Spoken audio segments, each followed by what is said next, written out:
Hello everybody and welcome to the FWA's Best of the Northern Exposure Tour 2003. I'm your host Tony Giles, and joining me today I have a very special guest, none other than the FWA's own show stealer Alex Shane. Alex, how you doing? Well, I'm great, Tony, and we've got one hell of a video here for the FWA fans. 4 fantastic matches hand-picked and selected by FWA officials taking place on the recent Northern Exposure Tour. And we're going to kick things off today with none other than one of my favourite FWA wrestlers, Jack Xavier, against the Phoenix Jody Fleisch. Now Alex, this is a match I'm looking forward to for a very, very long time. This is going to be the first time these two guys are going to meet in an FWA ring. Personally, I cannot wait. And let's not forget, these two both losing their first round matches for the FWA Heavyweight Title Tournament at Vendetta. Both men have something to prove. Both men want to rise up the card and not slip down it. This one should be a barn burner.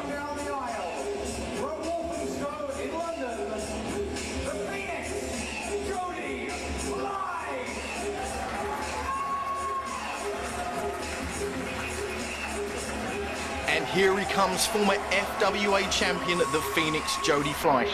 Now Alex, you made a very valid point. Both of these men lost in the opening round of the recent tournament held to crown the #1 contender to Doug Williams' FWA heavyweight title. Now, seeing as Jody Fleisch has been a former champion, he's going to want to go into this match with as much momentum as he can. But do you think the up-and-comer Jack Xavier is going to be looking for that all-important victory? Well, as you said, Tony, Jody Fleisch has already tasted and felt that FWA heavyweight championship.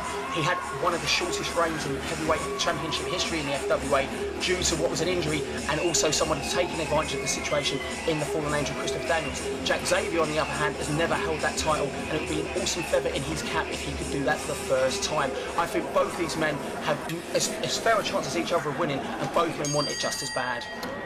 Awesome, as we hear the ring of the bell now, we're about to get things underway. Now, Jack Xavier has definitely been what I'd like to call an up-and-comer in the FWA in recent history, and if he could get the match won and beat Jody Fleisch, it would definitely put his ranking a lot higher than it is at the moment. It's looking interesting. I was expecting a handshake from these two, but it seems like some Jack Xavier going for a punch, Jody blocking, spinning around, blocking again, ducks a kick, ducks a clothesline, comes back. Jody takes the arm, wheelbarrow, turns him up round into a waistlock, elbow to the face, and an arm drag. A nice arm drag there from the Phoenix Jody Fleisch. Jack Xavier going for one of his own, but Jody Fleisch blocks it, but he didn't block that one. Jack Xavier with the arm drag, Jody Fleisch with the leg sweep. Jack Xavier goes for a leg sweep of his own. Did you see that? Jody nipped up before Jack Xavier would go down. Le Magistral cradle, 1, 2, near full. Jack Xavier's going to have to be a little bit quicker than that. He's going to try and keep up with Jody Fleisch. Definitely. Jack Xavier usually adapts to every style that's put in front of him, but Jody Fleisch at the moment is proving to just be a little bit quicker, so maybe Jack is going to want to slow this match down. I love the fact that Jack went for that leg trip, and Jody is so quick, he nipped up before Jack Xavier could make the cover. That speaks volumes about the speed of Jody Fleisch. I don't think Jack Xavier was expecting that. Definitely not, Nick. Sorry, Alex. Almost called you Nick. I'm sorry, Alex. I didn't mean it. I'm used to being accompanied by Nick London, but today it's the show stealer Alex Shane. Jody Fleisch is amazingly quick, and this is going to stand to his advantage as he goes there with a nice arm lock, then a wrist lock, then a hammer lock on Jack Xavier. Jody reverses that, ducks under, takes it back into the wrist lock, kicks to the midsection, spins Jack Xavier around. Nice snapmare. Jack up onto his feet, goes for the leg sweep. Jody tries that choke again, but Jack Xavier too quick. 1, 2, nearly a 3. That speaks volumes about how fast Jack Xavier learns. Jody went for that nip up again. Jack Xavier far too quick, nearly got the match. Finished right there with a sneaky pin on the Phoenix Jody Fleisch. That speaks volumes, and I think Jody is in a bit of shock now. It's true, Alex. It just goes to show you how well Jack Xavier does adapt to any style. He was outsmarted once, but he wasn't going to be outsmarted a second time. As they go in with a lock-up, Jack Xavier with a headlock now on Jody Fleisch, trying to wear Jody Fleisch down a bit. That would be the key if I was in this match as to what I would do to try and combat the Phoenix's speed. Jody Fleisch, undoubtedly one of the fastest wrestlers in wrestling, let alone the FWA. Jack Xavier, quick for a big man, but not as quick as Jody. As you said, he's going to have to take it to the mat, just as Jody's doing now, with that nice that toe hold at the moment. And Jack Xavier looking for escape. Jody takes him back down into a headlock of his own. Jack Xavier slips back out into a hammerlock. A nice hammerlock there from Jack Xavier. It looks as though maybe Jack Xavier's going to try and maybe work on 1 or 2 body parts of Jody Fleisch to try and hinder him and slow him down. He's got a nice front face lock now on the Phoenix. So far, this match has been going at Jack Xavier's pace. If you ask me, he's slowed it right down. But saying that, Jody Fleisch, with a nice arm wringer, manages to come straight back out the hole. I've got to tell you, Tony, I've been in the ring with Jody Fleisch, and one thing I can tell you, it is virtually impossible to take the man apart using just one body part. As soon as you start working on that hold, he's so quick, he'll slide right out of there. You need to work the whole body and not just one body part. But if you were going to pick one, Jack Xavier made a good point earlier by working on the arm. We know the elbow's been injured, and that is a weak point for the Phoenix, Jody Fleisch. It's very true, Alex. Of course, Jody's suffering that elbow injury earlier on in his FWA career. As now both men go back into the lockup, and Jack Xavier back in Jody Fleisch into we get the a corner. clean break here. No.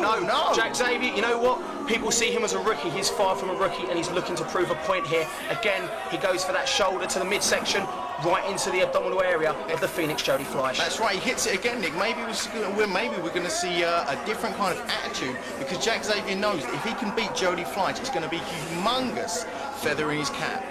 He's got it's a front side chancery there, I think, by the looks of it, by Jack Xavier, and he's really working on the windpipe there with Jody Fleisch. The ref should get in to check that that's not a choke, because Jack Xavier taking a few cheeky liberties earlier on, but no, he takes it straight into headlock, and as you can see, that is around the neck and the chin of Jody Fleisch. Jody looking for an escape from there, and Jack Xavier's going to put all his weight, as you can see, on Jody and try and burn this guy out. It's impossible to burn out someone like Jody Fleisch with the stamina this man has got, but Jack Xavier's going to try his best to do so. That's right.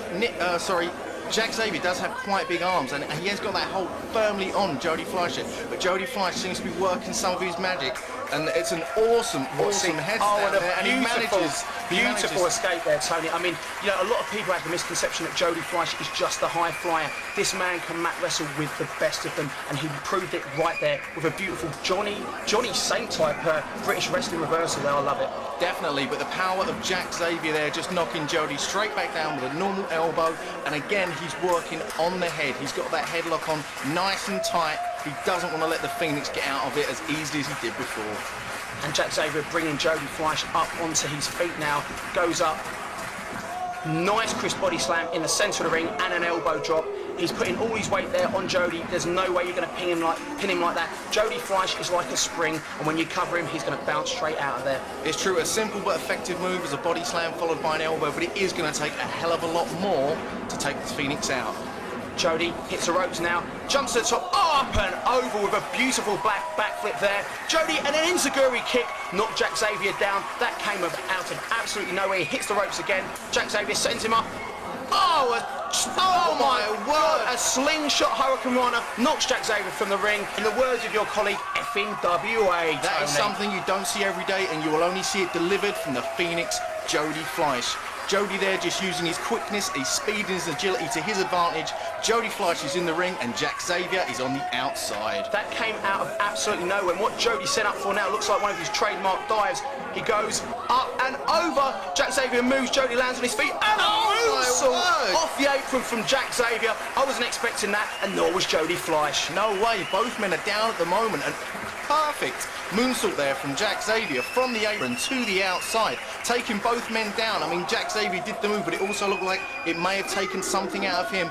He is slowly getting to his feet, though, as Jack Xavier's up now, and he's in charge of Jody Fleisch. He sends Jody into the guardrail. Jody takes a nasty knock right into that guardrail. That is an iron stroke steel guardrail. You hit that with your back. Jody is not the most meaty competitor we have here in the FWA, and that's got her, but Jody blocks Jack Xavier there with a kick.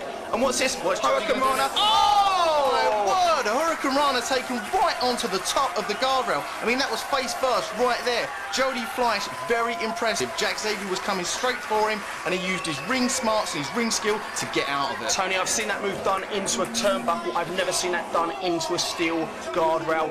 Jody Fleisch proving that just like Jack Xavier, this man can innovate on the spot. Fantastic piece of wrestling. It was amazing, as now Jody Fleisch sending Jack Xavier back into the ring. Jody Fleisch back into the ring himself. Jody in control at the moment, but will it stay that way? Jody Fleisch with the snapmare, and he looks like he's going to use his old friend the ropes again. And Arabian moonsault. I've not seen anything like that from Jody. The elevation that he got on there, reminiscent of that 25-foot balcony dive moonsault from the York Hall Bethnal Green. He was up in the air, landed hard on Jack Xavier, but you've got to believe Jack Xavier is not going to go down without a fight, Tony. I mean, Alex, as you just saw, Jack Xavier maybe psyching himself up, maybe getting a little bit mad at himself for letting Jody Fleisch hit so many moves in quick succession on him. But Jody Fleisch is playing a bit of a power game at the moment as well, laying in some vicious forearms and a few kicks to the head as he sends Jack Xavier off the ropes now. Jack Xavier with a duck. Jack Xavier with a duck again. Xavier takes the ropes, takes Jody, sends him off into the ropes, pardon me, and a flying head. Oh, word! And that was a move he learned in that match at Frontiers of Honor against Mikey Whipwreck. 2, and no! Near fall there. Again, you're not going to beat Jody Fleisch that easily, but Jack Xavier turning the tide of the match just like that, Tony. Both of these men are innovators, and if they can change a move in mid-air to their advantage, they will do it. Perfectly executed there from Jack Xavier, as once again the balance shifts and Jack Xavier's in control. Going for one of his trademarked moves here. Is he going to hit it, Tony? It looks like he's going for, no, he was going for the rolling release X-Plex, but Jack Xavier managed to hold on. X-Plex, there he goes, that could be it. Jody's far too close to the ropes, Tony. And he was under that bottom rope even before Jody kicked out. That was a rookie mistake there by Jack Xavier. He should have learned by now. Don't get Jody Fleisch that close to the ropes. He may not be the biggest competitor in terms of muscularity and size, but he is long and stringy. He can reach under that rope, and he was already there. Jack Xavier made a big mistake there, Tony. Jack Xavier was going for the rolling release X-Plex. Jody Fleisch managed to reverse out of it, but with a reversal, Jack Xavier managed to hit it, but yes, too near the ropes. A simple but effective backbreaker there, and only a 2 count. It's going to take a bit more to take out the Phoenix. I tell you what, if you injure Jody Fleisch's back and he can't arch that back, there's no way he can hit that trademark shooting star press. That may be the game plan of Jack Xavier here as he lays in a vicious-looking chop. I'll tell you one thing, Tony, this is far less of a sporting contest than I expected to see, but I've got to admit, I kind of like it. I totally agree with you. Jack Xavier showing maybe a bit of a darker side to him in this match. He really wants to win this match. And look at the velocity on which they are hitting each other. Jack Xavier going for a big forearm there, but Jody Fleisch ducks with an awesome kick, springs off the rope, up onto the shoulders of Jack Xavier. Jack Xavier now has Jody Jack Xavier, Fleisch. no, Tony, Jack Xavier. Jody went for that Hurricane Run over the top, but Jack's, what's he got in here? A version of the tarantula there, Tony. I've never even seen that before. Jody is being stretched out of all recognition here by Jack Xavier. And what's Jack got in one? Oh, and a drop kick. That was a nasty tumble to the outside. Vicious drop kick there. It looked like he had the tarantula. It was also a Texas cloverleaf at the same time. But that drop kick was the exclamation point on that move. It was stretching Jody, and then basically pure power took Jody down to the outside. I said it before and I'll say it again. I think Jack Xavier is working on that lower back of Jody Fleisch. If Jody cannot arch backwards, that cuts his repertoire in half. It's a very smart move from Jack Xavier, but a very dangerous predicament for the Phoenix Jody Fleisch. Most definitely. Jack Xavier has Jody Fleisch on the outside now, sending him back into the ring because he can only win inside the squared circle. He wants to get a pinfall, he wants to get a submission. He does not want to beat Jody Fleisch on a count out or a DQ. Now Jack Xavier is familiar with some high flying, as Jack Xavier looks as though maybe he's going to go to the top rope. I don't know, Tony. I'll tell you one thing, Jack Xavier is wasting some time. He doesn't use the top rope very often. If he's going to do it, he needs to do it and do it quick. Jody Fleisch, one of the fastest competitors in British wrestling. If Jack doesn't hit this move... Oh, what? Jack Xavier went for the big senton, but you were right. He telegraphed it, Tony. He should have been up there far quicker. Jody will take advantage of this, Tony. Definitely. Jody Fleisch managed to move out of the way just in the nick of time, and at the moment, both men are down as referee Andrew Coyne is administering the 10 count. Well, even though Jody Fleisch was the one that, Jack Xavier was the one that took the brunt of that move, he's up to his feet first. You've got to believe that's due to the pounding that Jody Fleisch has taken over the last 3 or 4 minutes of this match. Jack Xavier made a mistake there, but it looks like he still can capitalise in this match, and he may still get the victory, Tony. Jody Fleisch there looked like he was trying to get himself up, but fell. I mean, Jody Fleisch looks virtually lifeless at the moment. Be careful. Oh, no, Tony, I was going to say he looked like he was playing possum, and Jack Xavier walked straight into it as he hits the ropes, goes for a knee. Nice score there from Jody Fleisch, and only a 2 count. It was a nice score there, you're right. Jody Fleisch playing possum as Jack Xavier now with an lands on his German feet. suplex. Oh, look at that, Tony. 1, 2, this could be it. No, did he get it? 1, 2. No, he sends Jack Xavier into the ropes. Jody sends for a kick. Oh, the Hurricane Rana from nowhere, Tony. 2, 4. Oh, my Lord. That was the closest we got to having a victor in this match, Tony. Did you see that?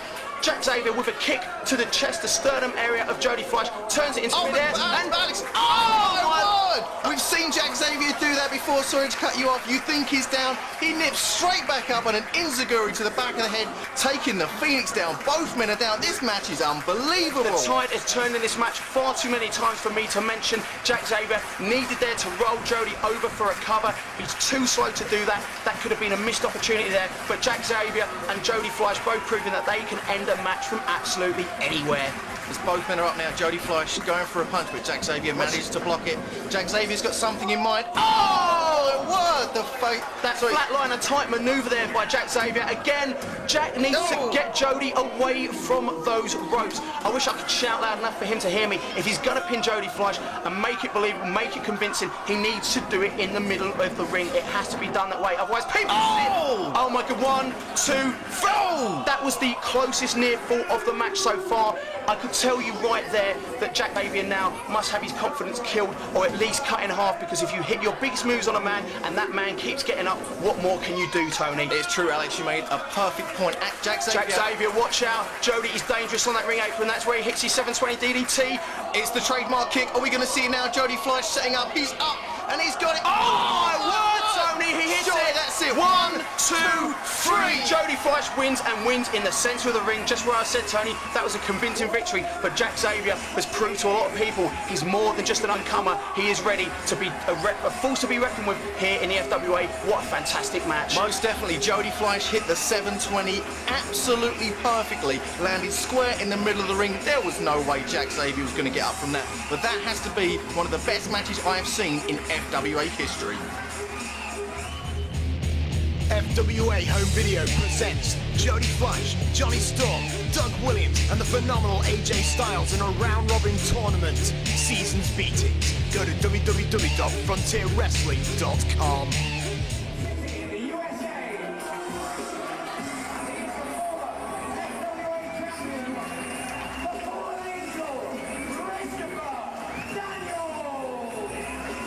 Making his return to the FWA ever since losing the FWA title to Doug Williams, it's the fallen angel, Christopher Daniels.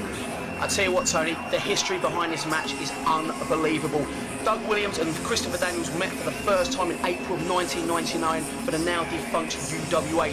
In that match, Christopher Daniels beat the anarchist Doug Williams. I know because I was sat backstage with all the other guys, marvelling what a tremendous match that was. Then we fast forward to Crud of 2002 when Doug got the victory over Chris Daniels, making it 1-1. Then, of course, at the event London Calling back in October of 2002, Doug Williams and Jody Fleisch both lost in a freeway to the fallen angel Christopher Daniels, where he won that title. After that, Daniels took the belt back to America and was not seen in England for nearly 6 months. Doug Williams had to win a match against James Tye to be declared the #1 contender for that belt, to go over to America and win it and bring it back to England.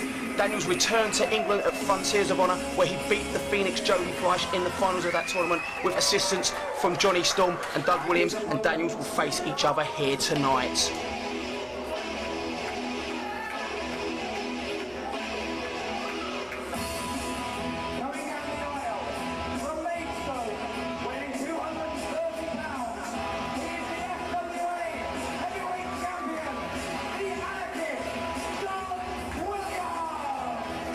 The anarchist Doug Williams coming down to ringside with a determined look on his face, Alex. He has faced the Fallen Angel before, and in Doug's eyes, the Fallen Angel took the title back to America and didn't defend the honour of our company. Doug Williams went over, he won the belt back and brought some prestige back to the FWA. Tonight, in my opinion, Doug Williams is going to want to stamp his seal of approval on that and make sure that the belt stays here.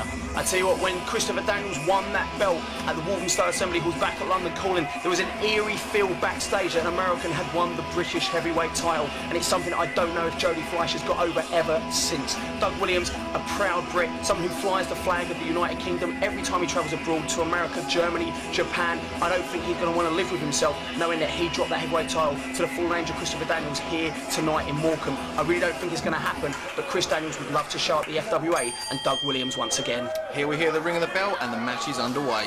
This is going to be a technical masterclass, Tony. These guys so evenly matched, so well-rounded, so technically proficient in that squared circle. These people here tonight, win or lose for Doug Williams or Chris Daniels, are going to see one hell of an encounter. It looks as though the Fallen Angel may have different ideas how this match is going to go, as he's already outside of the ring and the referee is going to have to basically tell him to get his butt back in the ring if he stands a chance of beating Doug Williams. Tony, this is best of 3 falls. In other words, these men have all night. There's an hour time limit on this contest, and I tell you one thing, these men can go for an hour, and I wouldn't be surprised if we saw it happen here tonight. Again, Christopher Daniels, maybe he's trying to psych Doug Williams out in the early part of this match, going outside, you know, doing a little warm-up for himself, whatever. He's just trying to waste some time, in my opinion. get Doug Williams to maybe relax a little bit in the ring, and then he's going to jump in there and be as effective as he can. You know, Chris Daniels can take all the time he wants because Doug Williams has Chris Daniels has nothing to lose and everything to gain. Doug Williams, on the other hand, has nothing to gain and everything to lose. And Chris Daniels is basically taking the piss, quite frankly, as Nick London would say, Tony, outside the ring. And, you know, he's just walking around berating these fans. But you've got to know that the inevitable is going to happen. Any moment soon, these two bulls are going to lock up and we're going to see an explosive contest.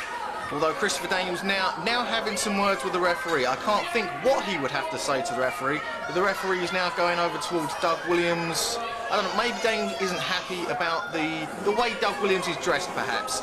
Daniels needs to get inside that ring and get this match started so we can all see what both these men can do. Quite simply, Tony, he's making Doug wait, but that can only work against Chris Daniels because Doug now... As we see, Doug Williams now playing Christopher Daniels' game, but absolutely perfect. Psychological warfare here by both men. Chris Daniels tries to get to Doug Williams. Doug is getting to Chris Daniels now. You know, Doug could get himself counted out here, and Chris Daniels walks home with nothing.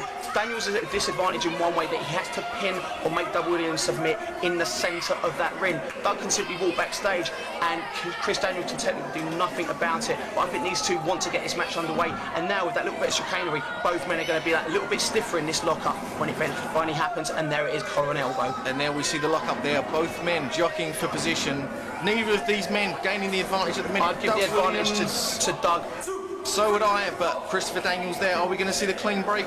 And we do, a tactic I wouldn't normally expect from Christopher Daniels, but a clean break there. I'd give the advantage to Doug on that one because from a sheer strength point of view, Doug Williams is stronger. But when it comes to speed and leverage, Chris Daniels has the advantage. He turned that leverage around at the last moment, made Doug's momentum and weight work against him and got Doug in the corner, but as you said, surprisingly clean lock-up. Both men now in with a lock-up again, as it looks as though Doug Williams now reversing and Daniels is in the corner, and of course we see the clean break from Doug Williams.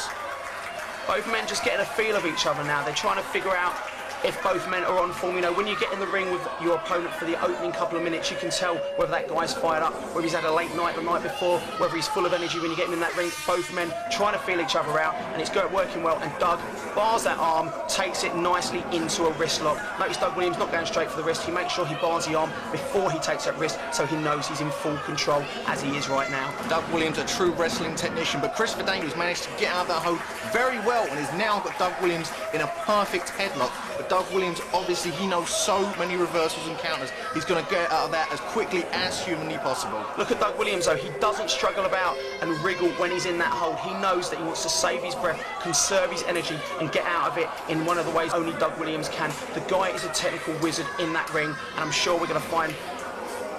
There we go. Taking as little energy as possible straight into the hammerlock. A perfect reversal there from Doug Williams and a nice hammerlock. I mean, Alex, yourself, I don't know if you've been in any 2 out of 3 falls matches, but who would you say the advantage goes to into this match, it being 2 out of 3 falls? Doug Williams will want to take this match home early as he has the weight and strength advantage. You know, Chris Daniels, I think, can beat Doug in terms of stamina. The psychology here for both men will be Doug Williams will want to try and get the match finished in the first 2 falls. Chris Daniels will try and stretch it out, wear Doug down, as he's doing right now, because when it comes to size, Doug has the advantage, but that is his disadvantage when it comes to your cardiovascular conditioning. Doug Williams there trying to wriggle free out of that move, and he does perfectly again back into the hammerlock.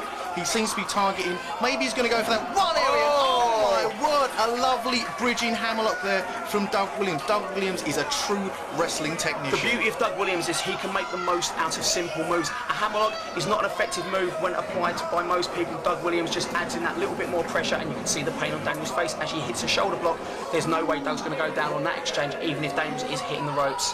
True there, as both men just sort of stand stock still at the moment, circling each other, maybe trying to get a feel again as they go back into the lock-up. Daniels once again with the headlock on Williams. Look at the feet, look at the positioning of Daniels. He knows his leverage, he knows how to put the most pressure on Doug from a simple hold. But Doug now in that top wrist lock, both men are going. You've got to believe that Daniels is going to try and switch this into a hammerlock, because Doug will have the weight advantage and the strength advantage here, yet he tries to turn it, as I said, into a hammerlock.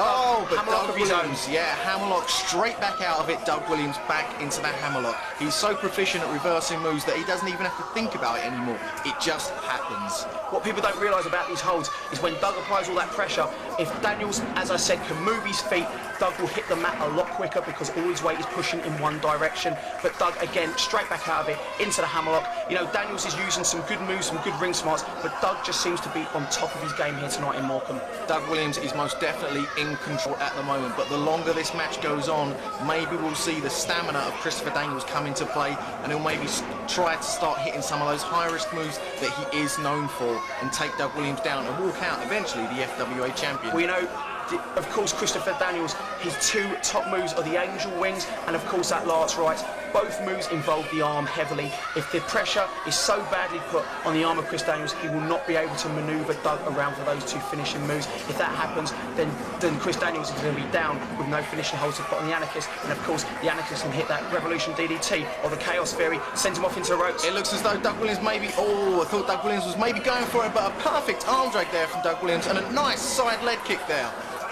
And takes Daniels over the top rope. Oh, that was a nasty fall there by Daniels. He tried to get his momentum, taking him all the way over to land on his feet. Unfortunately, he got stuck on the ropes, upside down, landed face first in that apron. And Doug, with a tope there. You don't often see Doug Williams dive through the ropes, but when he does it with that much weight and bulk behind him, you know it's got to hurt. He took a chance, and this time, Tony, it paid off. Definitely. Christopher Daniels taken over the rope with a clothesline, then followed up with a tope. It's a recipe for disaster for the fallen angel. Doug Williams sending him back in the ring now. Doug is in charge, and he's now going to have to work on Christopher Daniels to the best of his ability. As I said earlier, Tony, he's going to hit all his big moves early. He's going to want to try and end the match in the first two falls. He's holding, to be honest, he's letting the blood rush to his head. I would have just landed that quickly, Tony. He's wasting time and energy by holding him up there in the air. What he's trying to do is disorientate Chris Daniels so he cannot kick out, but sadly there for Doug, it didn't work. Maybe it's a little bit too early in the match for him to hit these moves, but what he's trying to do is play the power game at the moment. The submission game isn't working for either of them at the moment, so I think Doug Williams is going to step it up a bit, as you see there with that vicious uppercut forearm there. The way Daniels' head did jerk back, Doug Williams using his power to his advantage at the moment, but Daniels with the speed... Revolution! And a neck breaker, Tony. We have just seen the turning point of the match. Chris Daniels, using his speed, using his quickness, has turned everything around. Doug, as I said, tried to finish the match early, but Daniels just wasn't going to let it happen here tonight. Revolution DDT reversed into a simple atomic drop. It did the job, followed up by a lovely neck breaker, and now Daniels is the one in control. Daniels now just basically laying in the blows to Doug Williams. That reverse atomic drop, Tony, you know, a low blow is technically illegal in professional wrestling, but the reverse atomic drop is not. It's inverted. It's basically your testicular region into the knee. That hurts just as much as a low blow. It's something that if I had my way, I would change, but Chris Daniels is taking full advantage of it, and you can tell Doug Williams is not only getting the life suffocated out of him, but he's also in pain in the groin area now from that knee. Chris Daniels using that side chancery, then takes him over with a snapmare and is just basically now twisting the head of Doug Williams and applying as much pressure as he can to that neck as humanly possible. You see the grin on you see the grin on Daniels' face. You know what he's doing is very, very effective. Look at that, Tony. He's got the forearm across the side of the head of Doug, and he's pushing that down and follows up with a knee drop. I'll tell you one thing, that much pressure on the side of the neck has got to hurt Doug Williams. When he goes for that move that we all call the Chaos Theory, that rolling super, he needs to have his neck in working order so he can roll back successfully. Oh! Again, the pressure is being put on the neck. I tell you what, you try rolling backwards when you can't control the left or right motion of your neck, Tony. It is not going to happen, and Chris Daniels is putting that neck to waste, just like Doug did with the arm of Daniels earlier. Doug Williams tried to get out of that move there, and Christopher Daniels took him back down with a clothesline. Christopher Daniels has been in charge for quite a while now. Christopher Daniels now with a nice hip toss there on Doug Williams. He's got the arm in some sort of arm. He's also working the head and the neck at the same time. Williams has to be in an excruciating amount of pain right now. That was beautiful, Tony. He is stretching Doug out. Doug now, look at the expression on Doug's face. You can tell that hurts. He turns it round. Doug escaped, and he is into the ropes there. The referee couldn't quite see it, but Doug Williams was in the ropes there, did manage to kick out for the 2 count. Doug Williams using his ring smarts and awareness to know where he is and managing to get out of that painful move by simply getting to the ropes. But Daniels now takes him back over again with a snapmare. It looks like he's going for the exact same move once again. Doug reverses it. And it looks, oh, he's got that arm bar cinched in, and it's exactly the same arm that Doug was working earlier. Chris Daniels is in a lot of pain, but you've got to bet that after the work that Daniels has done on him, Doug just can't apply it the way he wants to, and he's in the ropes. Daniels in the ropes, so Doug Williams did have to break the hold. But Williams now seems to be back in control. Oh, but you say that, you blink your eye and you'll miss it. Daniels there with the jawbreaker. Once again, he's back in control. Daniels now sends Williams off the rope, in with the duck. Doug Williams there. Oh, awesome forearm there, taking Daniels down. You could tell that Doug was in a little bit of pain there from that arm being worked on earlier, just from one small submission, but he takes Daniels over with a beautiful backdrop up into the lights. What's Doug setting up for? Overhead, belly to belly. You know, Daniels is getting the wind knocked out of him here, and you know that he's got to do something drastic because Doug could steal this first fall right. Oh, what a perfect fisherman's buster there. 1, 2, oh, and a kick out there from the fallen angel. See, a power move like that, Alex, in my opinion, I thought that would have ended it there for the first fall, but Daniels still proving he has a hell of a lot of fight left in him. It's such a dangerous move, Tone, and you can see Chris Daniels holding the neck. He can't feel the pain now. He's going to have to... Oh! He didn't go down, he didn't go down, but now Christopher Daniels there, cinching in, or sorry, hitting one of his signature moves there. And he goes for angel wins. No, Tony, he's hit it. No, I can't. This has got me 2, 3, Tony. I cannot believe that Chris Daniels took the first fall. If I was a betting man, I would have put the house, everything I own, on Doug Williams getting that first fall. What effect will this have on the rest of the match if Doug Williams, the favourite to win that first fall, has gone down to Chris Daniels? This is not looking good for Doug Williams, the FWA and the heavyweight title. Well, the way I see it, Alex, at the moment, Doug Williams is now the underdog in this match. Christopher Daniels has to win one more fall, and once again, he's the FWA champion. Doug Williams, on the other hand, has to win the next 2 falls to retain his title. Christopher Daniels used amazing smarts there, managed to reverse a couple of moves, and as we kick off now with a second fall, hit the Angel's wings, and there was no kicking out to Doug Williams. I'll tell you what, Tony, Doug has not even made it to his feet yet. That rest period was all Chris Daniels staring there, looking at Doug in pain. Doug didn't even raise. You've got to believe that Doug is down. Look at him. He is not in the best shape. 1, 2, kick out, Doug. Yes, kick out there. Doug actually went for the ropes there. He's so disorientated. His foot landed on referee Richard Young there. You know, this is really hard for the ref as well, because he has to go full steam ahead for 3 falls. You're in there with nearly 35 stone of solid muscle. This is one of those matches where it's tiring for everyone. It's tiring for the fans even watching, but Doug Williams now is in the worst predicament out of all of those commodities. Saying that though, Doug Williams now with a nice crossbody. 1, 2, no! Only a 2 count there. Doug Williams off the ropes as he goes now with a sunset flip, but Doug Williams, no! Christopher Daniels managed to hold on. Was that a punch or an open fist? The he rolls him up. 2, no! Chris Daniels isn't going to go down that easily, and he takes him down with a clothesline. Doug Williams with a burst of energy. Sometimes in these matches, Tony, you realise that your life and your title is flashing before your eyes, and you have to do something drastic. The only problem is, if you do something there like Doug did, go for those quick falls, and it doesn't pay off. You just spent the last bit of energy you had. Doug now with some forearms. Doug firing back a European uppercut. Beautiful. He is firing back now with some uppercuts there. Daniels is in the corner. I mean, you can see the sweat flying off both these men. They've been wrestling now for around 15 minutes as Doug Williams... Oh! Doug Williams was going through one of his signature sequences there that always finishes with a bomb scare knee drop. Williams scouted this, knew it, and basically took Williams down with the knee. Daniels knows Williams moves so well. Ditto for Williams, but Daniels is taking advantage of it right now. It was almost as if he saw that move coming. He didn't even reach the second knee, Tony. I think Daniels now has got to be the favourite to win this match. As I said, this could be disastrous for Doug Williams, the FWA and the heavyweight title. I must say, as a Brit through and through and an FWA man, I'm begging Doug Williams to pull through this and win this belt. But what a contest we're seeing so far. Doug Williams is in a lot of pain, but I've got to say, Chris Daniels so far has been the better man. Christopher Daniels has put on a very impressive display at the moment, from submission to flying to pure power. And Doug Williams basically has been on the receiving end of all this, as Williams now is sent off the ropes. Doug with forearm, another forearm. Oh, and an uppercut. I was going to say he didn't have much strength with those forearms, but that uppercut nearly knocked Daniels' head off. He whips him off into the ropes. Daniels comes back, ducks a clothesline, sends him into the ropes. Doug holds on. Daniels will be going for 1, 2, no! Looks as though, to me... Oh, beautiful pin there, but Doug reverses 2 and 3. Tony! Doug Williams from out of nowhere managed to get the 3 count there. on the Fallen Angel. This is perfect, Alex. We have seen the match brought back to an even Oh, playing and field. Daniels is not going to let Doug breathe during this break there. Doug should have had at least a minute's rest, and Daniels knows that now it is level pegging, it is 1-1, and he has to get the fall now if he's going to win that title. Tony, I said I didn't think Doug was making a wise move, going for those small packages, going for those quick pins. He proved me wrong, but a head to the post may just put an end to Doug Williams' dreams of winning here this evening. That could definitely be the turning point. I mean, when you're sent into one of those steel rails there, it's gonna hurt like mad. And at the moment, Daniels is just punishing Williams on the outside. He needs to get him back in the ring. I'm pretty sure Williams is thinking, I'm losing my grasp on this belt, and Daniels is like, I'm taking this belt back to America with knife-edge chops, just laying in the blows. Williams is losing his title, in my opinion, at the moment. You can look at the glaze, glazed expression on Doug's face. He is in a whole world of trouble right now.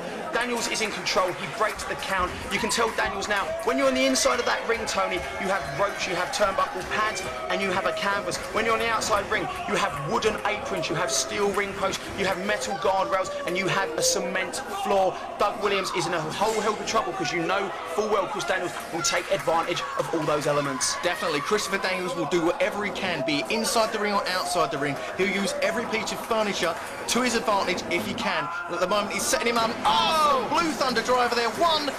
Oh, 1, 2 there. A 2 count. For the Fallen Angel there. I thought that maybe could have been it, but Doug Williams is keeping his grasp on the FWA title. It's been in America once. He doesn't want to see it happen again. Tony, the mistake Daniels is making now is he is being a typical cocky American. Now he knows he has Doug Williams in trouble. He is being slow, lethargic and methodic, but that is not what you want to do. You need a flurry of big moves to put Williams down. Daniels did it in the first fall. Why he's not doing it now, I know it's got nothing to do with being out of breath, because Chris Daniels is a cardiovascular animal. The man is a machine in the ring. That is just sheer arrogance. And Doug is proving, Doug Williams there. Doug is proving my point here. He needs to get on top. Both of these men now need a flurry of offense to get that pinfall, and Doug is going to go for that right now. Doug Williams managed to get out of the abdominal stretch there. Doug Williams there with a perfect back suplex, taking Daniels down. You're right, he needs to get some big moves in, more back suplexes, some knee drops. He needs to do everything he can. He looks like he's psyching himself up now. He needs to keep this title here in Great Britain. You can see Doug is hitting these open hands, and those forearms, no one hits him stiffer than Doug Williams. And that clothesline nearly took his head off. Exactly, the decapitator clothesline there. That would have been it if that was me. Doug goes into a corner knee. We saw this earlier. Can Daniels capitalise? The second knee. Are we going to see Doug Williams now? He's signalling for it. He's going up for to the top rope. On the back of the head, Tony. Oh my word! It's a bomb scare knee drop from the back of the head too. No! I'll tell you what, Tony, when your finishing move is that Revolution DDT or the Chaos Fury, moves that work the back of the neck and the head, when you hit a knee drop from the top rope onto the back of that neck, you know that is a warm-up for the finish. Oh my word! As he goes in with the Guerrero special and just basically puts him onto the top turnbuckle, hammering in. Doug Williams now has got evil intentions on his mind. He wants to keep the belt here as he's got him up. Oh, on the hook! Top rope. We spoke about that flurry of offense that one of these two needed. Doug is the man that's capitalising. Oh! What a kick out from from Daniels. Tony, Doug is going to have to hit one of those trademark moves. Doug, he's been warming up the back of the neck for Daniels now. He's been beaten down on it. He's going to need to hit something big to put Daniels away. Daniels has come here for a fight, and this could be it, Tony. Oh, it looked like he was going for the rev. Oh! The FCO. Daniels is down. Williams is down. It was right, it was a big flurry of moves there, but both men are now down. I mean, Alex, what would happen if both men were counted out now? I tell you what would happen, it's really the referee's decision, because it's one fall apiece. Maybe we'll go into extra time. I tell you one thing though I find interesting, the crowd, who were very pro-Williams to start with, are actually starting to get behind Chris Daniels as well. Not because they like him, but because they respect and appreciate the wrestling they are seeing in this ring. Both men putting on a hell of a contest, and they're popping for it right now. My word, Daniels there. You know, that is a setup for Tony. Most definitely. Ascension to heaven. Oh! He hits it perfectly. The limp body leg. Oh! Williams managed to kick out. Williams managed to kick out. This is what I want to see. A nonchalant cover there by Daniels. Although he hooked the leg, it wasn't body on body. You cannot pin Doug Williams like that. And of course, Daniels now, he's going to go for the big moves and a palm strike straight to the face. The perspiration flying into the audience there from Doug Williams, and Daniels is setting up for something big, Tony. I don't know what's he going for, but Doug blocking this. Doug What's he Williams going for? to block it. Doug Williams is still sitting. Off the second. Oh my Lord! Revolution DDT. If Doug can get the pin, this will be all. Too close to the. He was too close to the ropes, Tony. A mistake we saw earlier by none other than Jack Xavier in the opening match. Doug Williams, you can tell he's disorientated. A pro like Doug never makes that mistake, but it could cost him this match. That would have been it, Alex, if that would hit anywhere else in the ring. But Daniels now with the backside. 1, 2. No, Williams managed to get out of it.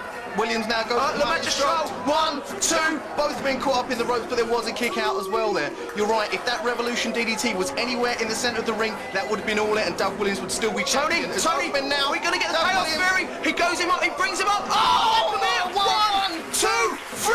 Yes! Williams still the FWA champion. The York Hall in Bethnal Green, May 17th, saw the true Clash of the Titans as Ring of Honor went against FWA in Frontiers of Honor, and you can only see it on FWA home video. Go to www.frontierwrestling.com.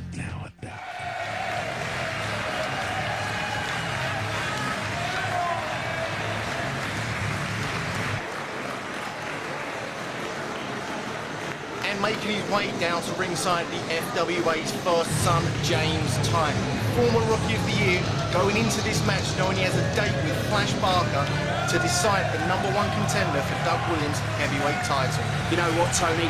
If there's one man in the FWA that has a whole world of potential and great things ahead of him, it is James Tye. Many predict this man will go on to become one of the big top main event stars here in the Frontier Wrestling Alliance. But one man that would like to beat him for that crown is his opponent here tonight.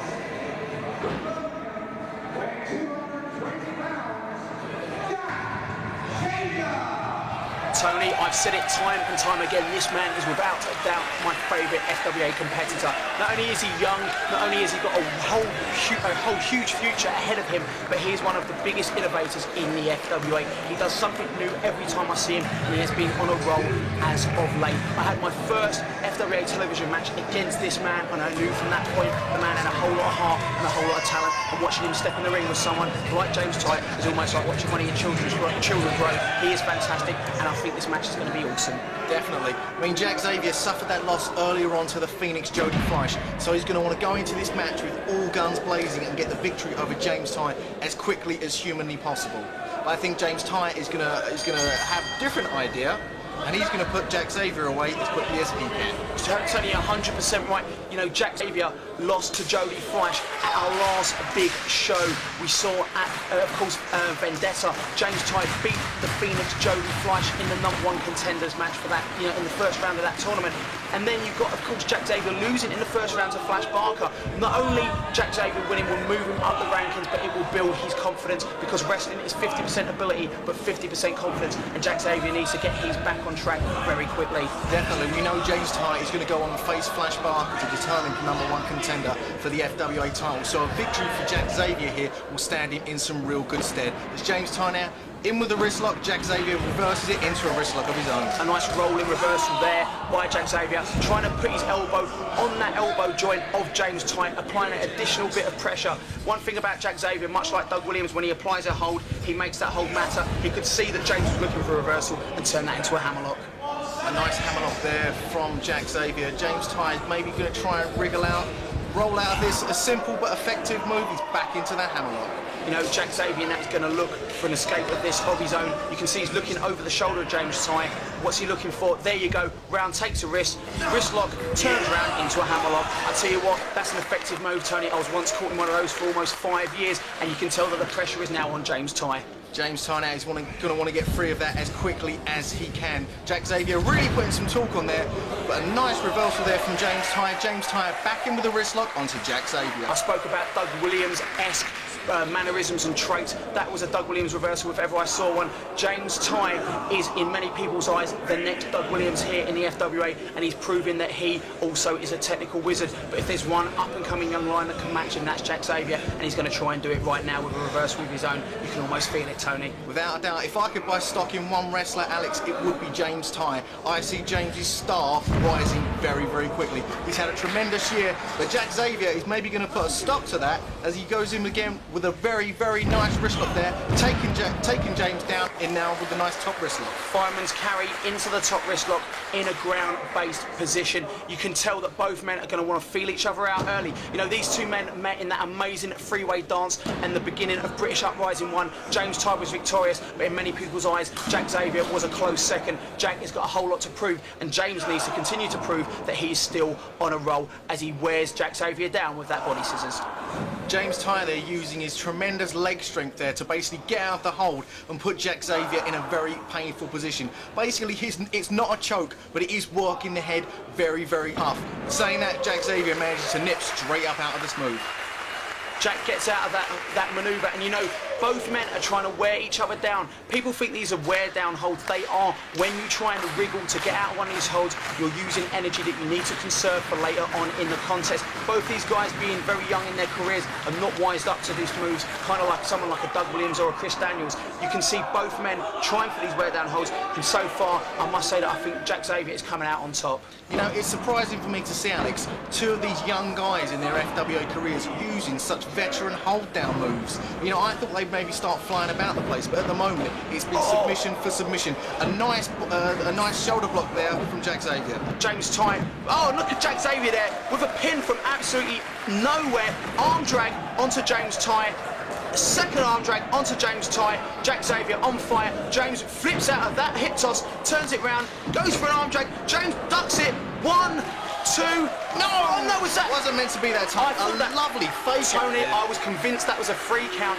These two started to put, you know, that was out of absolutely nowhere. They started at a slow pace, and that's what I'm saying about these young guys in the FWA. Just when you think they're going at a slow pace, from absolutely nowhere, they can speed that pace up tenfold. Oh, there we go. 1, 2. Look at that, Jack Xavier. Oh, and he says to James Tye, you were that close from being beaten. It's a few mind games going there. James Tye's smiling, but he's got to know in his heart of hearts that was very close to that in the end of the contest. If James Tye hadn't played up to the crowd there, he wouldn't have fallen prey to Jack Xavier's move there. Although Jack Xavier seems to be doing exactly the same thing, but is James Tye going to be able to get him on the way down? Oh, and Jack Xavier, veteran move there, playing possum. Look at that again. Jack Xavier set that up, Tony. I thought, what was he doing? It was obvious that was going to happen. He set James Tye up. James Tye went for that clothesline. That is twice now that Jack Xavier has had him on the brink of being defeated. For me, at the moment, Jack Xavier is definitely in the driving seat. He is controlling this match to his liking at the moment, using a couple of nice fake outs there on James Tye, almost getting the victory. I think it's really interesting that Jack Xavier has the confidence advantage, even though it should have been bashed. 1, 2. No, a kick out there from Jack Xavier. And a clothesline there by James Tye. 1, 2. And a kick out again from Jack Xavier. It's going to take more than that, Alex, to keep Jack Xavier down. But James Tye keep going in for these rapid succession pins as both men part again. Mind games, Tony, mind games. Look at that. James Tye saying, I had you that close to being big. James Tye there with 3 almost very near falls on Jack Xavier. Jack Xavier only having 2. You know, that's the thing with someone like James Tye. He's a slow burner. You may think you have him, but then with a move like that, he proves that I can get you whenever and however I choose. Both men go for the lock-up, but James Tye now with a kick to the abdomen of Jack Xavier. Very nice body slam there from James Tye, and a nice leg drop as well as he goes in for the cover. 2. No! Jack Xavier kicks out. And a headlock there by James Tye. You know, again, I speak about it so regularly. A flurry of offense is what is needed sometimes to win a match like this. It started off as friends, and you can tell this is still a friendly contest, but at the same time, the intensity level has gone up by at least 50% in the last 60 seconds. Both these men know the time for clowning about is over, and the time for fighting has begun as James Tye gets some elbows laid into his abdominal region by Jack Xavier, and 1 to the face. Jack Xavier there with a nice elbow there, taking James Tye down. I don't think James expected that, as Jack Xavier was signalling for it, saying, yeah, you didn't expect that, did you? You've got to expect the unexpected when you're in the ring with Jack Xavier. I said I thought that was to the face. There's no facial bruising or marks on James Tye. That was probably more to the windpipe. In some ways, I would find that more effective if you want to cut someone's oxygen up and make them blow up in that ring and run out of breath. That is a way to do it. Go to the windpipe. Jack Xavier down with a nice amateur takedown there. and he brings it's see a front face lock manoeuvre like this. You can see James moving those legs, trying to escape. That is a rookie mistake. He should lay there. He should let Jack Xavier wear himself out, not the other way round. Jack Xavier is hoping that James Tye will wriggle for an escape and burn himself out early in this match. I mean, Alex, you've been in the ring obviously countless times. In a move like this, does it just strictly cut off your oxygen and your movement? Definitely, but you know, when you try to escape, it's almost like quicksand. The more you wriggle, the more you're going to sink. And James Tye knew that, and he escaped out of that nicely, dropping Jack Xavier on his face. James Tye using the power game there, and basically, because there was no way out of that move as far as I could see, all he could do was pick James up and dump him straight back down on the mat. Simple but effective, as James Tye is now broken free of the hole. Even though Jack Xavier is the heavier of the two, you've got to believe that the strength advantage lies with James Tye.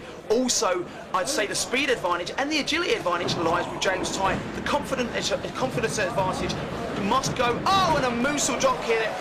The confidence must go with Jack Xavier. They call him funky. They say that he's got a certain je ne sais quoi about him. 2 count there, sorry, and Alex. I think the advantage that Jack Xavier's got here, he has absolutely nothing to lose. He has nothing to lose, and he's a very uncharacteristic. You can't pin one style on Jack Xavier from what I've seen in the ring. He can submission wrestle, he can fly about, he can strong style, he can do it all. And at the moment, James Tye, though, is proving to be so dominating, laying in them forearms to Jack Xavier. Jack Xavier reverses James Tye into the corner, runs in. Oh my word! That was a super strong forearm there. 1, 2. Oh, very near fall. Very, very near fall there. I thought, seriously, that could have been it. Tony, you're 100% right. The force behind that was awesome. And you can see James now just getting his wits back about him. That I think that actually momentarily knocked James Tye out for 3 or 4 seconds with a foot and the kick to the face right into the side of the head of James Tye. Jack Xavier up on that top rope there. What's he going to do? He pulls James Tye in.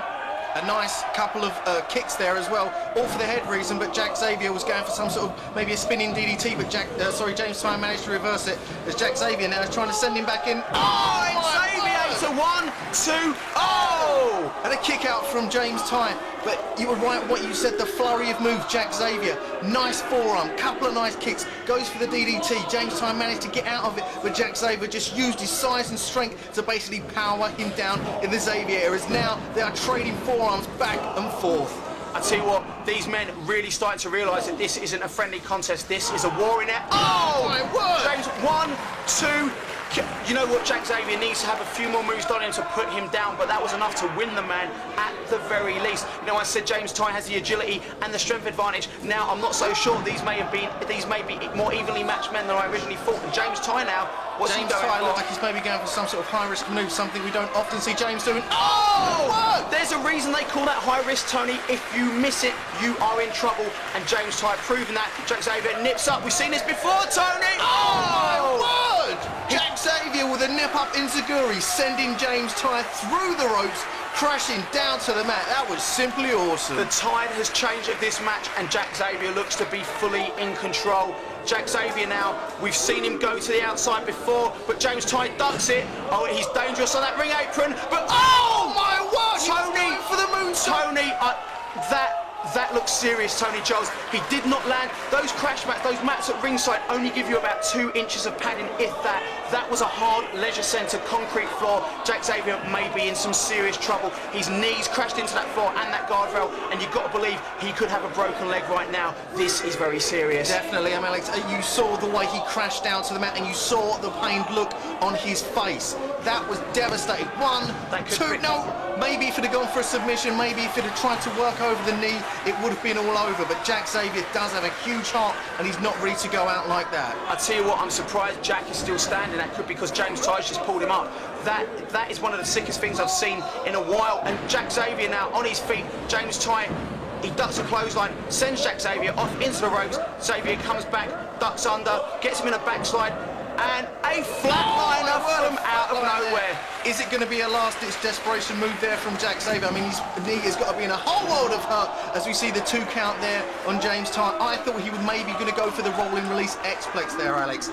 James Tye managed to reverse out of it, but Jack did manage to hit the Tony, flatliner. how is Jack Xavier still standing? This man must be made of rubber. I was not exaggerating when I said that was an an absolutely horrible looking bump that he took on the outside of that ring. He crash landed onto concrete and metal, and he's still going up to that top rope. Jack Xavier is fearless, he is a daredevil, but he may be making a mistake right now. Maybe his need to win is outweighing the pain he can feel at the moment, because being crushed on that top rope, from what I imagine, cannot be too much fun. James Tyne laying in a forearm. Oh, what's Tyne doing? Good. No, It's that's Titanic. He's saying, oh my God, Titanic! Jack Xavier was on the top rope. There is no escape from that, it's Tony. all over. There is no way from the second rope. You can't withstand it just normally from the second rope. James Tyne walking out of here tonight, the victor.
This match, Tony Giles, is one that any wrestling fan would be looking forward to. The Wonder Kid Johnny Storm and the Fallen Angel Christopher Daniels taking on the team of the Anarchist Doug Williams and the Phoenix Jody Fleisch. It's never been seen before, it's never been held before, and we're going to have it right here tonight.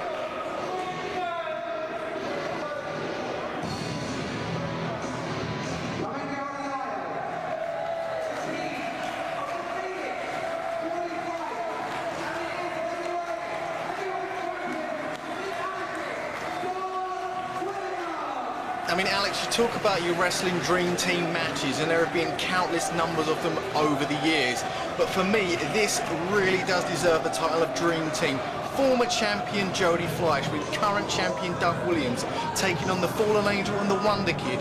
This is going to be truly amazing. You talk about matches with history, and the history behind this match is so unbelievably storied, Tony, that it shocks even myself as a wrestling pundit. You talk about Jody v Chris Daniels. These two first met in 2000 at the Coventry Sky Dome in a match. It was the finals of a tournament, Tony, and in the finals of that tournament, Jody Fleisch beat Chris Daniels in their first meeting. In the first round of that tournament, Jody Fleisch beat Chris Daniels' tag team partner here tonight, Johnny Storm. We all know the history between Chris Daniels and, of course, Doug Williams. There's history between Johnny Storm and Doug Williams, Tony. In the first FWA show in London, Urban Legends, the main event was Johnny Storm and Doug Williams. And, of course, Johnny Storm holds a victory over Doug Williams from the opening match of Seasons Beatings 2002. Not to mention the fact that it was Johnny Storm's interference that cost Jody Fleisch his main event match at Frontiers of Honor against the Fallen Angel Christopher Daniels. This match has a hell of a lot of history, a hell of a lot of talent, and it's going to be a hell of an exciting contest, one which I think may set the standard for the FWA tag matches to come. I personally cannot wait for this thing to get underway, Alex. It looks as though we're going to see the Fallen Angel Christopher Daniels taking on his one-time nemesis, the former FWA champion Jody Fleisch.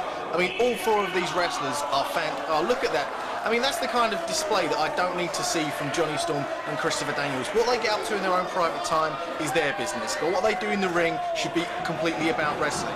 I tell you what, Jody and Chris Daniels have a history, as we said, and Jody Fleisch never has really had the opportunity to get his revenge on the fallen angel Christopher Daniels. He was screwed out of that victory at Frontiers of Honor. A win in this tag match tonight may get him some revenge against both Daniels and Johnny Storm, and you can see the popularity of Chris Daniels here in Bolton is nothing compared to that of Jody Fleisch. Listen to the people. We see both of them playing for the crowd, and quite clearly Jody is the favourite. And Johnny Storm up on that rope now, and Doug Williams. It's obvious to everyone in this building that the favourites here are Jody Fleisch and Doug Williams. Johnny, Chris, I would give up. Yeah, basically they're just getting a hell of a load of booze, and Doug Williams and Jody Fleisch are getting the applause they deserve. I can tell you for a fact that these two men, if there's any two men in the FWA that will just walk and screw the fans out of a match, it's the two men that we were just looking at, Chris Daniels and Johnny Storm. They do not care about giving the fans what they want, unlike all the other guys in the FWA.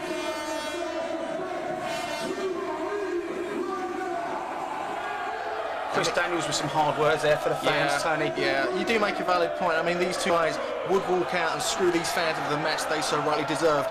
As in my opinion, Johnny Storm screwed the fans at Frontiers of Honor when he interfered in the match that should have been Jody's revenge on the fallen angel. You know, if Doug Williams had been a Frontiers of Honor, it could have been a totally different story indeed, but Doug Williams is here tonight. These four guys do not like each other. Of course, there's a history between Doug Williams and Jody Fleisch also, but you know, the two people in this ring have never met in a singles match are, of course, Chris Daniels and Johnny Storm. Does that mean that maybe they're itching to, or does that mean that their unity is somewhat stronger than Williams and, of course, Jody Fleisch? You've got to think. You know what? You've got to think that Jody Fleisch looks at Doug Williams holding that belt and thinks to himself, that was the belt that should be rightfully mine. There may be dissension here, but for tonight, I think we're going to see an awesome tag match. All we need is for these two bumholes to get in the ring. It's true, Alex. I mean, Jody might look at Doug Williams with some envy, but there'll be another day for Jody Fleisch as far as I'm concerned.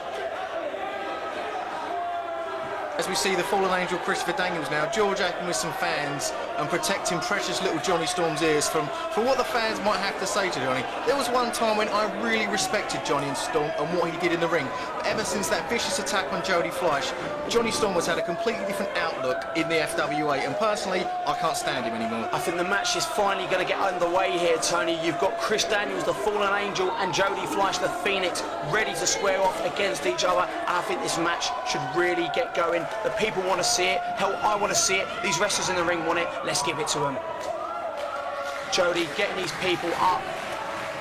I mean, Alex, to be perfectly honest, I think the crowd couldn't be more into this match, even if they tried. This truly is going to be a one-off, original, amazing match from the FWA. The anticipation is over, the lockup has begun, and it's Chris Daniels with the early lead going into the wrist lock. Jody Fleisch rolls through, backflips over, turns it round, reverses the wrist lock straight onto Daniels. Jody Fleisch as quick as a cat and out of that and into a wrist lock of his own. I tell you what, Chris Daniels in a world of hurt here. He head nips out, spins under, takes Jody. The action is thick and fast here in the opening seconds of this match, but you know Jody's going to find a reversal as he rolls through, head nips of his own, turns round, takes the leg. Chris Daniels is down, and he puts on a vice-like grip. A nice ankle lock there from Jody Fleisch. You normally see the leg whip and maybe a pin, but Jody Fleisch, using his brain, goes straight for the ankle. Daniels manages to get to the rope though, and he's once again weaseling away on the outside. He was only in that hold for a matter of seconds, but Daniels noticeably had a little bit of difficulty putting full pressure on that ankle. If you cannot walk in a wrestling ring, you are nowhere near the formidable opponent. You're nowhere near the formidable kind of opponent that Jody Fleisch is expecting in Chris Daniels. Daniels needs to stay in a slower pace match. He cannot match Jody move for move and for speed, no matter how quick Chris Daniels is. Most definitely, as both men are circling the ring now. We're about to get the lockup again, and in with the lockup, and Jody Fleisch now. Jody Fleisch looks like he's going for that wrist lock, but Christopher Daniels find as much as he could, but Jody Fleisch does manage to get the wrist lock. As Daniels is down on one knee, I mean, as we've said before earlier on this tape, that is a really painful hold to be kept in, especially if it's reapplied, and held in there for a very long time. Jody laying in those forearms to the arms of Chris Daniels. You saw Chris Daniels going for the hair earlier. With that short hair, he's not going to get a grip. And Chris Daniels flips through, turns around, takes a leg of his own, hits the ropes. Jody rolls over, sleeps for it. Daniels cartwheels out, kick and a knee and a forearm to the back of Jody Fleisch, sends him back off into the ropes, ducks a clothesline. Jody up onto the top rope, up and over. My word! Hits the ropes again, comes back, flying head scissors. Oh my word! A flying head scissors from the Phoenix. Flying kick, back up. spinning heel kick. Chris Daniels is out the ring, and this match off kicks off with a bang. Jody Fleisch, large and in charge at the moment. I tell you what an explosive couple of seconds of action there. I think that was just a pure taste of what we're going to see in this tag team contest. FWA officials were desperate to book this match. They have it right here in Bolton. They didn't have it in one of the bigger shows. They've had it here exclusively on the Northern Exposure Tour, showing to all our fans that no matter what kind of FWA show you go to, you're going to get your money's worth out of it. As you see Christopher Daniels there, come on Doug Williams. Christopher Daniels doesn't want any piece of Doug Williams. There's no two ways about it. Johnny Storm does hold a victory over Doug Williams from the season's beatings tourney. And look at Jody Fleisch, Tony. He wants to get in there with Johnny Storm. This man, these two are heated rivals. You can bet your arse that Jody wants in there with Johnny Storm, but for the moment, he's going to have to make do with the fact that Doug's in there as he rolls back, takes the leg, tries to knock Doug down. He gets it. He's got Doug in the ankle lock. As well, and quite rightly so. You know, if I was Jody Fleisch, I'd be, oh my word, some perfect counters there from Doug Williams. Doug Williams now with a nice headlock. Johnny Storm's going to want to let go of that hair though, otherwise he will be DQ'd. We've said it before, Doug Williams, the most technically proficient wrestler in the FWA, but Johnny Storm cinches on that headlock. I tell you what, Johnny Storm, this is a dangerous move because Doug with the strip can just throw him off like he did there. Sleeps, leapfrogs, comebacks, drops toe hold Johnny right in his face into a headlock of his own. Lovely drop toe hold there from Doug Williams and back straight into the headlock, and now takes him over. As I was saying before, Jody Fleisch is going to be itching to get into that ring and lay some in on Johnny Storm, because the way Jody Fleisch sees it, in my opinion, Johnny Storm cost him the final match at Frontiers of Honor, and it's only going to be a matter of time before the Phoenix is in there with the Wonder Kid, and what a treat it will be. Doug tries to bridge out. You see what's coming there. Doug adjusted his knee pad so he could set up for this, lands down, takes the headlock.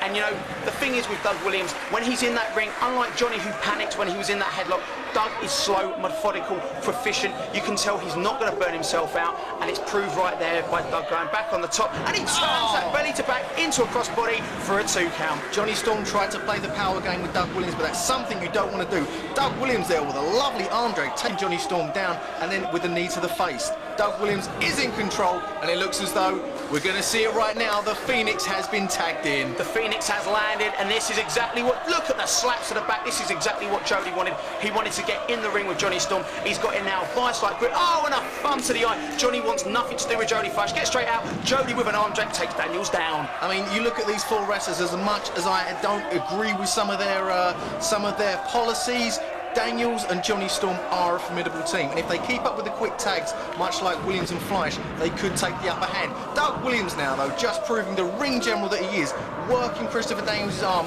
every which way he can. I've got to agree with you, Tony. The quick tags are the way to victory in this match, and you can see Doug and Jody applying those principles right here. They do not want to spend too much time in the ring, and you know, the thing with Jody Fleisch, everything he does looks fantastic. That's the most height I've ever seen on an axe handle from the top. Eat your heart out, Randy Savage. Jody Fleisch is in control, large and in charge, as you said earlier, and Chris Daniels is paying for it. I mean, Christopher Daniels has faced Jody Fleisch before, but Jody Fleisch was injured in that 3-way match fairly early on, so maybe Mr. Jody lands on his face, a trip from Johnny Storm. Oh, my word, see, that's the kind of behaviour I don't respect from Johnny Storm and Christopher Daniels.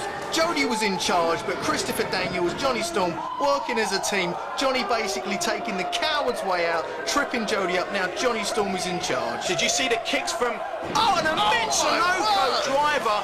The expression on Jody's face says it all. Make no mistakes about Johnny Storm. He is one vicious little bastard in that ring. And a kick to the face of Jody says it all. People take Johnny Storm lightly because of the way he looks. There is no man as vicious in the FWA. The man rakes the eyes, kicks the face, uses the ropes to strangle people. He is not a nice man when he's in that ring, and Jody is finding that out firsthand as Chris Daniels gets the tag in the ring, and the beatdown is going to take place on the Phoenix right now. I mean, Alex, though, the only thing that's going on at the moment, it seems dirty tactics are the only thing that the team of the Fallen Angel and the Wonder Kid, it seems to be the only way they can get the upper hand. It's been dirty tactics all the way. Are we going to see the team of Storm and Daniels walk out here the victors tonight if they carry on the way they're doing? They're shutting Jody down, but they're using the dirty tactics to do it. I'll tell you one thing. As much as, you know, whatever you can say about these two personally, they are cutting the ring in half like true professionals. Look at the positioning of Chris Daniels. Has his back to Doug Williams, so that means that Jody is even further from his tag team partner. this is great tag teaming, and this is what will win these two this match if they keep it up. Jody Fleisch is being held up, and oh my word, being held up for a nice vertical suplex for so long, and a Johnny Storm there. Oh, with a senton in. I mean, for two guys that haven't teamed before or have teamed very irregularly, they are working so cohesively tonight here. I mean, I think they'd make a huge impact in the FWA tag team division. Johnny gets sent off the ropes, goes up for a wheelbarrow, turns around in midair and a DDT! That could have broken the neck. Right there, and Johnny Storm, being the ring general, pulls him away from the ropes, and still, with a stiff kick to the back of the head there, is inflicting the damage on Fleisch. Personally, I maybe would have gone for a pin, but Johnny Storm has other ideas. I tell you what, Jody Fleisch is in a world of trouble right now. Daniels and Storm are working over him at the likes of I have never been seen. Jody in a predicament that is not something that he regularly encounters. We saw his match with Jack Xavier where he had the upper hand. He has not got that in his contest. If two people know Jody Fleisch move for move, it's the two men that are kicking the crap out of him right now. Jody's in trouble, Tony. Jody's definitely in trouble with a stiff shot. I mean, I'm not sure if that was an open hand or not. I think the referee needs to get on to Christopher Daniels' case, but Jody Fleisch desperately needs to make that take.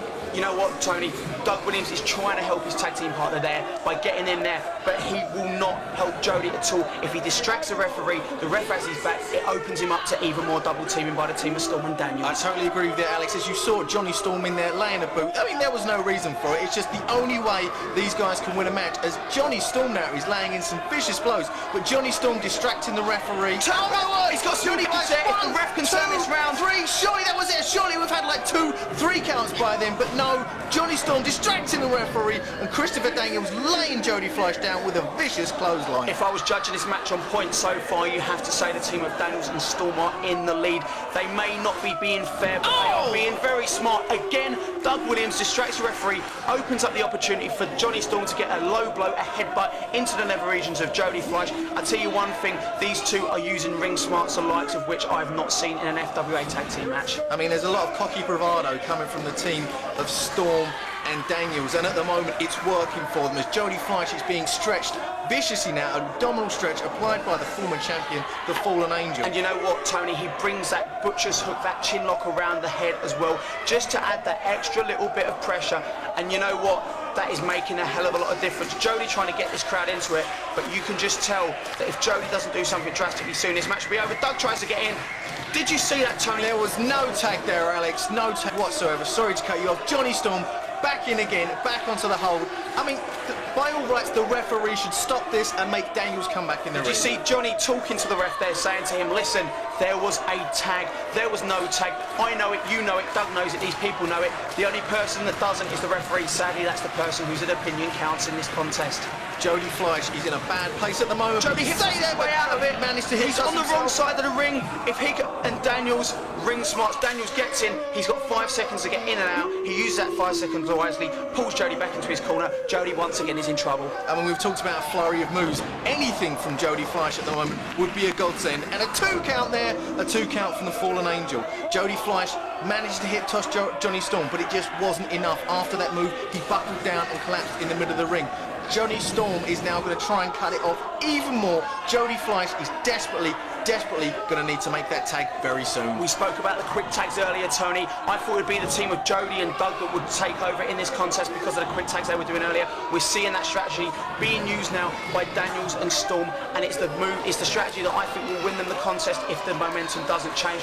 Doug now, this time, will Doug get lured into the ring again? He does.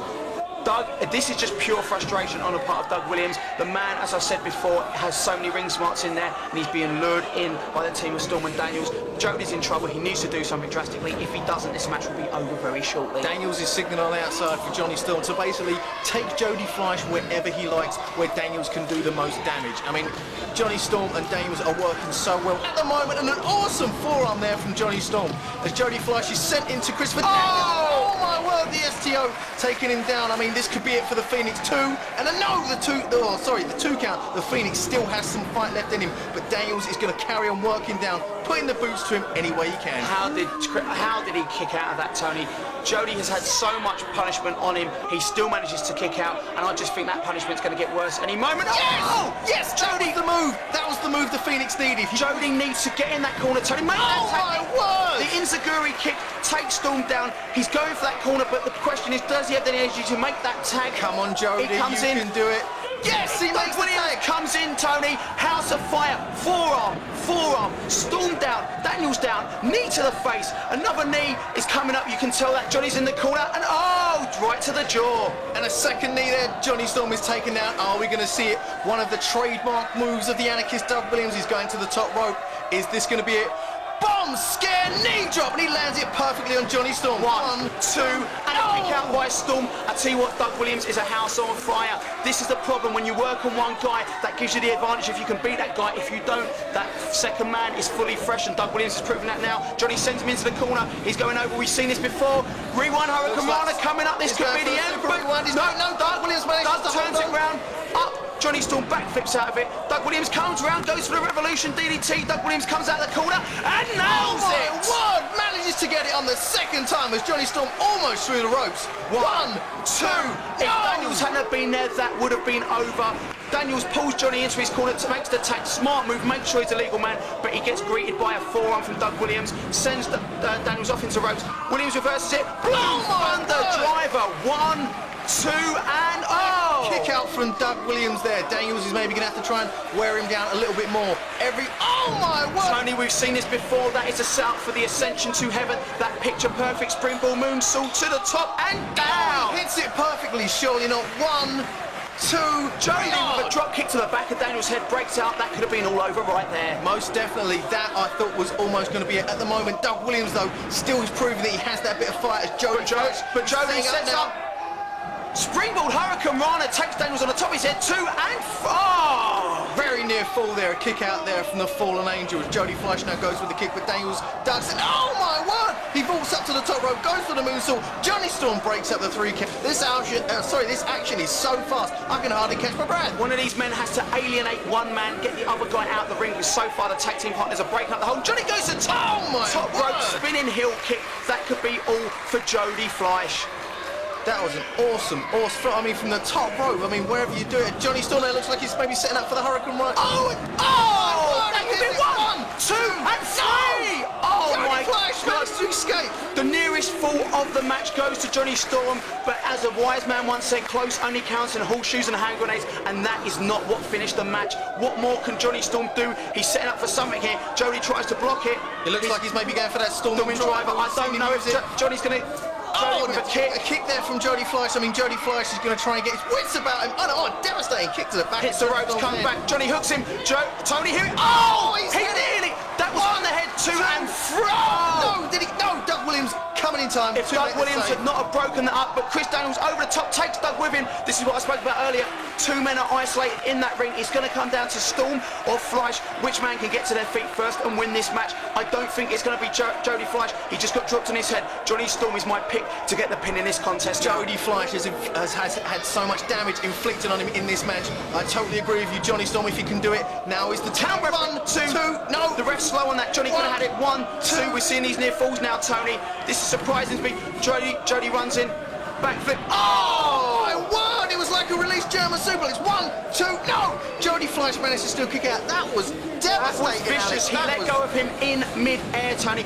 Johnny with a kick and a Hurricane Rana from nowhere. We saw that against Jack Xavier. That could finish the contest. Make the cover. If Jody can make that cover right now, this match could be over. But you can tell he has no idea where No, I was wrong. He knows exactly where he's going. We're seeing this is the setup for the 720 DDT. If he hits it, this contest is finished. This is the starting point for the 720 and a whole world of hurt for Johnny Storm. Jody Fleisch manages to get the kick in. He's up on the top rope and bloody hell, Tony! Did you see the impact of that move? Johnny doesn't even know what day it is, let alone who he's wrestling to. And Daniels comes in.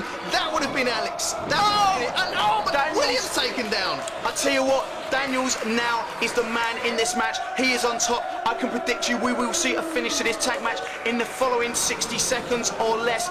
This is where it's going to end. You can sense it. The momentum has changed. Daniels is on top. Jody and Williams are in trouble, and Daniels is the man. Storm back up. This doesn't look good for the team of the heavyweight champion and the Phoenix Jody Fleisch. You're right, it doesn't. Christopher Daniels and Johnny Storm in charge now, but both men reversal. Doe comes back. Johnny backdrops over the top. This leaves Daniels in the ring with Fleisch and Williams. Williams with a kick.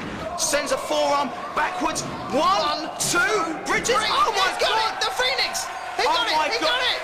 That was absolutely out of nowhere. I said to you from the beginning, Tony, they need to isolate one man. Johnny Storm was on the outside, and Daniels cannot believe it. What a fantastic match we've seen.